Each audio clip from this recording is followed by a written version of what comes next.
Sir, Darshan sir ಲೈಫಲ್ಲಿ ಒಂದು ಘಟನೆ ನಡೀತು. ಅದು ಖಂಡಿತ ಚಿತ್ರತಂಡಕ್ಕೆ ಒಂದು ಸಂಕಷ್ಟದ ಪರಿಸ್ಥಿತಿನ ತಂದುಕೊಡ್ತು. ಬಟ್ ಅದು ಬಿಫೋರ್ ನೀವು ಶೂಟ್ ಮಾಡುವಂಥ ಪ್ಲ್ಯಾನು ಮತ್ತು ಅವರು ಹೊರಗಡೆ ಬಂದ ನಂತರ ಶೂಟ್ ಮಾಡಿದಂತಹ ಸನ್ನಿವೇಶ ಎಷ್ಟು ಡಿಫಿಕಲ್ಟ್ ಆಗಿತ್ತು ನಿಮಗೆ ಅನ್ನುವಂಥದ್ದು? ಅಂದರೆ ಸಿನಿಮಾದ ಕೆಲವು ಪೋರ್ಷನ್ ಉಳಿಸ್ಕೊಂಡಿದ್ರಿ, ಅದನ್ನು ಬಂದ ನಂತರ ದರ್ಶನ್ ಅವರು ಆ್ಯಕ್ಟರ್. ಅವರು ಆವಾಗಲಿ ಅದಾದಮೇಲಾಗಲಿ ಸಿನಿಮಾ ಆ್ಯಕ್ಟ್ ಮಾಡಬೇಕಾದ್ರಾಗಲಿ ಈಸ್ ಅ ಪ್ರೊಫೆಷ್ನಲ್. ಬೇರೆ ಯಾವುದೇ ಥರದ, ಇನ್ಫ್ಯಾಕ್ಟ್ ನಮ್ಮ ಸೆಟ್ಟಲ್ಲಿ ನಾವು ಫಸ್ಟ್ ಫಾಲೋ ಮಾಡೋದೇ ಅದು. ಆ್ಯಕ್ಚುಲಿ ಏನಂದರೆ ವಿ ಆರ್ ವೆರಿ ಪ್ರೊಫೆಷ್ನಲ್.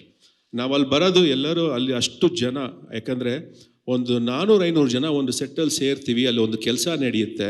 ಅದ್ರ ಹಿಂದೆ ಶ್ರಮ ಪಡೋವಂಥ ನಮ್ಮ ಜಗ್ಗಿ ಆಗಿರ್ಬೋದು, ಸುರೇಶ್ ಅವ್ರು ಆಗಿರ್ಬೋದು, ಅಷ್ಟು ಜನ ಸೇರಿಸಿ ಒಂದು ಕೆಲಸನ ಅಚ್ಚುಕಟ್ಟಾಗಿ ಶೂಟಿಂಗ್ ಮಾಡಬೇಕು ಅಂತ ಏರ್ಪಾಡು ಮಾಡಿಕೊಡ್ತಾರಲ್ಲ, ಅಲ್ಲಿ ಬಂದು ನಾವು ಬೇರೆ ಯಾವುದೇ ಥರದ ಡಿಸ್ಕಷನ್ಸ್ ಆಗಲಿ ಬೇರೆ ವಿಷಯಗಳು ನಡೀತಾ ಇರಲ್ಲ. It was a pure work energy and work that happen. So ಯಾವುದೇ ಡಿಫ್ರೆನ್ಸ್ ಇರಲಿಲ್ಲ. ಕತೆ ಚೆನ್ನಾಗಿ ತಲೆಯಲ್ಲಿ ಎಲ್ಲರಿಗೂ ಕೂತಿತ್ತು. ಅದು 1 ವರ್ಷ ಅಲ್ಲ, ಯಾಕಂದರೆ 2018 ಟ್ರಾವೆಲ್ ಮಾಡ್ತಾ ಇದ್ದೀವಿ ಅಂದಮೇಲೆ ಆ ಕತೆ ಎಷ್ಟು ಚೆನ್ನಾಗಿ ಅವ್ರ ತಲೆಯಲ್ಲಿ ಕೂತಿತ್ತು ಅಂದರೆ ನಾನೇ ಏನಾದರೂ ಒಂಚೂರು ಮರೆತರೂ ಕೂಡ ದರ್ಶನ್ ಅವರನ್ನು ನನಗೆ ಜ್ಞಾಪಿಸ್ತಾ ಇದ್ರು. ಸೊ ಹಾಗಾಗಿ it was always a proper professional approach ಅಷ್ಟೇ. ಸರ್, ಪ್ರಕಾಶ್ ಸರ್ ಅವರ ಅನುಪಸ್ಥಿತಿಯಲ್ಲಿ ಪ್ರಮೋಷನ್ ಮಾಡೋದು ಎಷ್ಟು ಭಾರ ಅಂತ ಅನ್ಸುತ್ತೆ ನಿಮಗೆ ಅಂತ ಹೇಳಿ? ಯಾಕಂದ್ರೆ ಎಲ್ಲಿ ಹೋದ್ರು ಕೂಡ ಅವ್ರು ಇದ್ದಿದ್ರೆ ಪ್ರಮೋಷನ್ಗೆ ಈಸಿ ಆಗ್ತಿತ್ತು. ಈಗ ಒಂಥರ 100% ನಿಮ್ಮ ಎಲ್ಲ ಕಣ್ಣುಗಳಲ್ಲೂ ನೋವು ಕಾಣಿಸ್ತಾ ಇದೆ. ನಿಮ್ಗೆ ಎಷ್ಟು ಭಾರ ಅಂತ ಅನಿಸ್ತಿದೆ? ಒಂದು ಮತ್ತೊಂದು, ಅವ್ರು ಶೂಟಿಂಗ್ ಮಾಡುವಂಥ ಸಂದರ್ಭದಲ್ಲಿ ಆ ಬೆನ್ನೋವಲ್ಲೇ ಅವರು ಆ್ಯಕ್ಟ್ ಮಾಡಿದ್ದು, ಒಂದವರು ಅವರನ್ನು ಲಿಫ್ಟ್ ಮಾಡಿ ಸಡನ್ ಆಗಿ ಮಲಗಿದ ದೃಶ್ಯ ಸಿಕ್ಕಾಪಟ್ಟೆ ವೈರಲ್ ಆಯಿತು. ಆ ಸಂದರ್ಭದ ಬಗ್ಗೆ ಅದು ಅವ್ರ ವೆಯ್ಟ್ ಜಾಸ್ತಿ, ಅದು ನಾವೇನು ಮಾಡೋಕ್ಕಾಗಲ್ಲ. ಇಲ್ಲ, ಸೊ ಜೋಕ್ಸ್ ಅಬಾರ್ಟ್. ನಿಮ್ಮ ಫಸ್ಟ್ ಕ್ವೆಶ್ಚನ್ ಏನು ಹೇಳಿ? ಡೆಫಿನೆಟ್ಲಿ ನಾನು ಆಗಲೇ ಮೊದಲೇ ಹೇಳಿದಾಗೆ ದರ್ಶನ್ ಇಲ್ಲದೆ ಇರೋದು it's a very big what is a vacuum. ಅದನ್ನು ನಾವು ಯಾವತ್ತೂ ತುಂಬಕ್ಕಾಗಲ್ಲ. ಇನ್ಫ್ಯಾಕ್ಟ್ ನಾನು ಈ ಪ್ರೆಸ್ ಮೀಟ್ನ ಸ್ವಲ್ಪ ತಡವಾಗಿ ಇಟ್ಕೊಂಡಿದ್ದೆ, ಬಂದು ಎಲ್ಲೋ ಒಂದು ಕಡೆ ಬರ್ತಾರೆ, ನಮ್ಮ ಜೊತೆಯಾಗಿ ಇರ್ತಾರೆ ಅಂತಲೇ ನಾನು ಅಂದ್ಕೊಂಡಿದ್ದು. ಸೊ ಆ ನೋವು ಖಂಡಿತ ಇದೆ. ಯಾಕಂದರೆ ದರ್ಶನ್ ನಾನು ಆಗಲೇ ಹೇಳಿದಾಗೆ ಜೊತೆಲಿದ್ದರೆ it's a very super strength for me. Not just as a person, as an actor, as a friend also. ನನಗೆ ಅವರು ಒಂದು ಸ್ಟ್ರೆಂತ್. ಅವರು ಆ್ಯಕ್ಚುಲಿ ನನ್ನ ಫ್ಯಾಮಿಲಿ ಫ್ರೆಂಡ್ ಅವರು. ಸೊ ಹಾಗಾಗಿ is definitely missed here, a lot missed. ಅದನ್ನು ಹೇಳಿದೆ. ಅವರ ಇಲ್ಲದೇ ಇದ್ರೂ ಕೂಡ ನಾನು ಇಲ್ಲಿ ತುಂಬ ಇದಾಗ ನಾನು ನೆನೆಸ್ಕೋಬೇಕಾದ್ರೆ ಏನಂದರೆ ಅವ್ರ ಫ್ಯಾಮಿಲಿ. ಆ್ಯಕ್ಚುಲಿ ಅದು ವಿಜಯಲಕ್ಷ್ಮಿ ಇರ್ಬೋದು, ದಿನಕರ್ ಇರ್ಬೋದು, ಅವರೆಲ್ಲರೂ ನಮ್ಮ ಜೊತೆಗೆ ಯಾವಾಗಲೂ ಏನೇ ನಿಮ್ಗೆ ಕೆಲಸ ಬೇಕಾದರೂ ಹೇಳಿ, ನಿಮ್ಗೆ ಏನೇ ಸಪೋರ್ಟ್ ಬೇಕಾದರೂ ಹೇಳಿ, ನಾವು ಮಾಡ್ತೀವಿ ಅಂತ ಜೊತೆಲಿ ನಿಂತರು. ಆ್ಯಂಡ್ ಅದಾದಮೇಲೆ ದರ್ಶನ್ ಅವರ ಸೆಲೆಬ್ರಿಟೀಸ್. ಆ್ಯಕ್ಚುಲಿ ನಿಜ ಹೇಳಬೇಕು ಅಂದರೆ ಅವರು ಅಷ್ಟು ನಮ್ಮನ್ನ ತೊಂದರೆ ಆಗಲಿ, ಇಲ್ಲ ನಾವು ಅದನ್ನ ಮಿಸ್ ಮಾಡ್ಕೊಳ್ಳೋ ಅಂಥ ಒಂದು ಪರಿಸ್ಥಿತಿಗೆ ತಳ್ಳಲಿಲ್ಲ. ಅಷ್ಟರ ಮಟ್ಟಿಗೆ ಅವರು ಕೆಲಸ ಮಾಡ್ತಿದ್ದಾರೆ, ಅವರು ಪ್ರಮೋಟ್ ಮಾಡ್ತಾ ಇದ್ದಾರೆ. So hats off to them, to Darshan's celebrities. ಅದು ಎಂಥ ಸೈನ್ಯ ಕಟ್ಕೊಂಡಿದ್ದಾರೆ ಅಂದರೆ ಅದು ಸುಮ್ಮನೆ ಬರೋದ ವಿಷಯ ಅಲ್ಲ. ಅದು he is definitely very very very blessed to have such beautiful fans. ಅದು ಯಾವುದು ಅವರು ನಮ್ಮ ಹತ್ರ ಹೇಳ್ಕೊಳ್ಳಿಲ್ಲ. ಆ್ಯಕ್ಚುಲಿ ಅವ್ರು ಯಾವತ್ತೂ ಅವರ ಪರ್ಸ್ನಲ್ ಲೈಫಲ್ಲಿ ಏನು ನಡೀತಾ ಇತ್ತು ಅದನ್ನ ಸೆಟ್ಟಿಗೆ ತಂದೇ ಇಲ್ಲ. In fact he was very professional. ನೀಟಾಗಿ ಶೂಟಿಂಗ್ ಮಾಡೋಣ, ಕರೆಕ್ಟಾಗಿ ಮುಗಿಸ್ಕೊಳ್ಳೋಣ, ಯಾಕಂದರೆ ಆಲ್ರೆಡಿ ಇಷ್ಟು ಲೇಟ್ ಆಗಿದೆ, ಬೇಗ ರಿಲೀಸ್ ಮಾಡೋಣ ಸಿನಿಮಾ ಅನ್ನೋದೇ ಇದ್ದಿದ್ದು. ಆ್ಯಂಡ್ ನೀವೆಲ್ಲ ಕೇಳಿದ ಹಾಗೆ ಬ್ಯಾಕ್ ಪೇಯ್ನ್ ಅಂತ ಹೇಳಿದ್ರೆ ಅವರು ಎಷ್ಟು ಮೆಡಿಸಿನ್ಸ್ ತೊಗೊಳ್ತಿದ್ರು, ಎಷ್ಟು ಇಂಜೆಕ್ಷನ್ಸ್ ತೊಗೊಳ್ತಿದ್ರು ಅನ್ನೋದು ನಾನಾಗಲಿ ಬೇರೆ ನಮ್ಮ ಜೊತೆ ಕೆಲಸ ಮಾಡಿದಂಥ ಎಲ್ಲರೂ ಸೆಟ್ಟಲ್ಲಿ ನೋಡಿದ್ದಾರೆ. ಸೊ ಅದ್ರ ಬಗ್ಗೆ ನಾನು ಜಾಸ್ತಿ ಚರ್ಚೆ ಮಾಡೋಕ್ಕೆ ಹೋಗಲ್ಲ, because it was there, it existed. ಅದ್ರ ಮಧ್ಯಾಹ್ನ ಅವ್ರು ಶೂಟಿಂಗ್ ಮಾಡಿಕೊಟ್ರು ಅನ್ನೋದೊಂದು ನಾನು ಹೇಳ್ಬೋದು ಅಷ್ಟೇ, ಬಿಟ್ಟರೆ that pain definitely existed.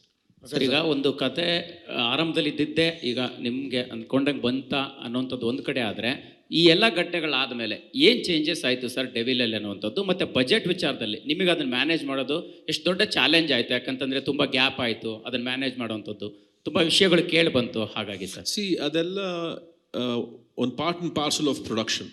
Actually ಅದು ಹೇಗೆ ಅಂದರೆ, ನಾನು ಬಂದು ಈಗ ನನಗೆ ಈಗ ಆಯಿತು ಅಂತ ಹೇಳ್ಕೊಂಡ್ರೆ, ಈಗ ನನ್ನ ಮನೆ ತೊಂದರೆನ ನಾನು ನಿಮ್ಮ ಹತ್ರ ಹೇಳ್ಕೊಂಡಾಗೆ, that is not like that. Nothing is a problem here. Actually ಅದು ಒಂದೊಂದು, ಈಗ ಸೆಟ್ಟಲ್ಲೇ ಅಷ್ಟೇ, ನಾವೇನೋ ಶುರು ಮಾಡಿರ್ತೀವಿ, ಇವತ್ತು ಇದಿಷ್ಟು ಮುಗಿಸ್ಬೇಕು ಅಂದ್ಕೊಂಡಿರ್ತೀವಿ, ಸಡನ್ನಾಗಿ ಮಳೆ ಬರುತ್ತೆ. ಸೊ ಹಾಗೇ ಪ್ರತಿಯೊಂದು ಹಂತದಲ್ಲೂ ಏನೇ ಚಾಲೆಂಜಸ್ ಬಂದರೂ ಅದನ್ನ ಫೇಸ್ ಮಾಡೋಕ್ಕೆ ನಾವು ರೆಡಿ ಇದ್ವಿ. ಸೊ ಅದು ಯಾವತ್ತು ನಾವು ಬಡ್ಜೆಟ್ಗೆ ಇದಾಗುತ್ತೆ ಅದಾಗುತ್ತೆ ಅಂತೆಲ್ಲ ಡೆಫಿನೆಟ್ಲಿ ಒಂದು ಕ್ಯಾಲ್ಕುಲೇಷನ್ಸಲ್ಲಿ ಆ ಕಡೆ ಈ ಕಡೆ ಆಗುತ್ತೆ. ಅದನ್ನು ನಿಭಾಯಿಸ್ಕೊಂಡು ಇಲ್ಲಿ ತನಕ ಬಂದಿದ್ದೀವಿ. ಪ್ರಕಾಶ್ ಸರ್ ಇಲ್ಲಿ ಸಾರಿ.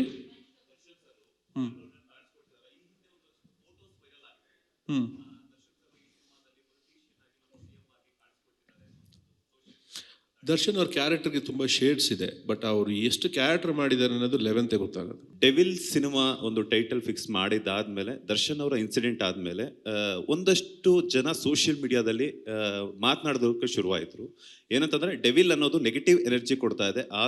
ಅದರಿಂದಾನೇ ದರ್ಶನ್ ಅವರ ಲೈಫಲ್ಲಿ ಒಂದಷ್ಟು ನೆಗೆಟಿವ್ ಥಾಟ್ಸ್ ಮತ್ತೆ ಇದೆಲ್ಲ ಆಗಿರುವಂಥದ್ದು ಅಂತ ಹೇಳ್ಬಿಟ್ಟು, ಆಗೇನಾದರೂ ನೀವಾಗಿರ್ಬೋದು, ನಿಮ್ಮ ಟೀಮ್ ಅವ್ರು ಆಗಿರ್ಬೋದು, ಟೈಟಲ್ನ ಚೇಂಜ್ ಮಾಡುವಂತಹ ಮಾತುಕತೆ ಏನಾದರೂ ಆಗಿತ್ತಾ ಅಂತ?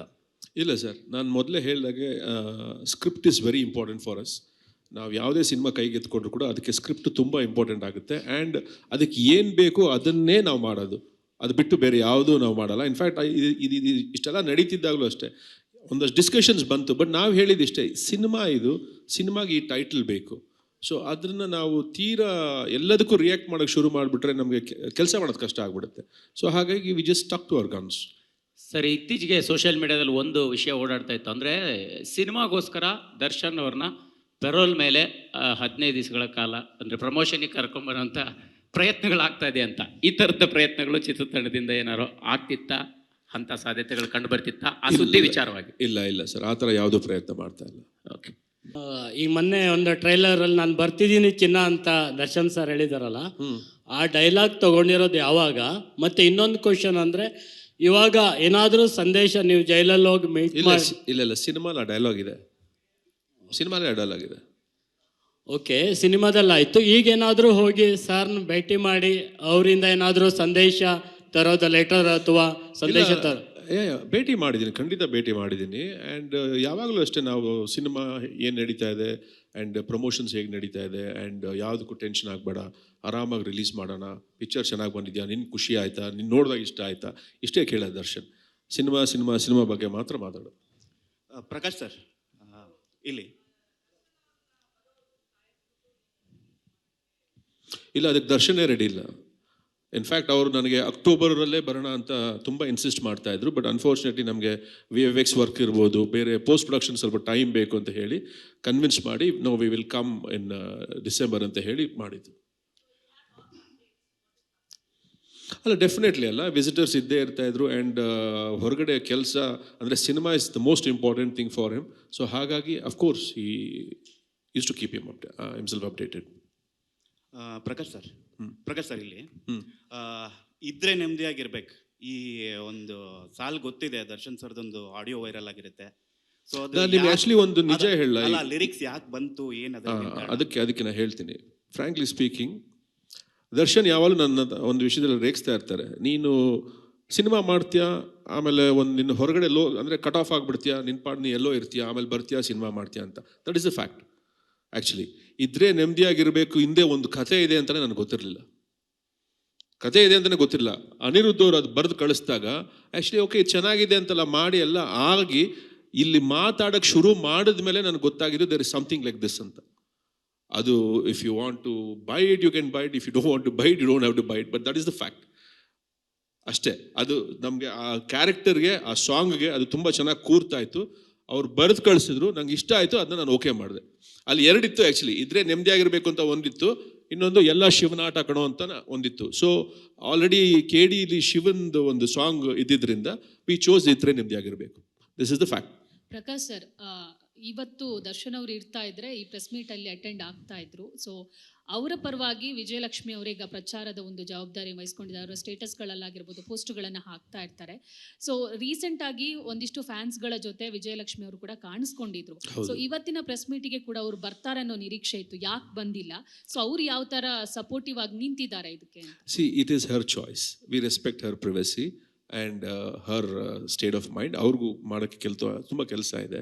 ಸೊ ಎಲ್ಲೆಲ್ಲಿ ಅವ್ರಿಗೆ ಸಾಧ್ಯ ಆಗಿತ್ತು ಅಲ್ಲಿ ಅವ್ರು ನಮಗೆ ಸಪೋರ್ಟಿವ್ ಆಗಿ ನಿಂತಿದ್ದಾರೆ.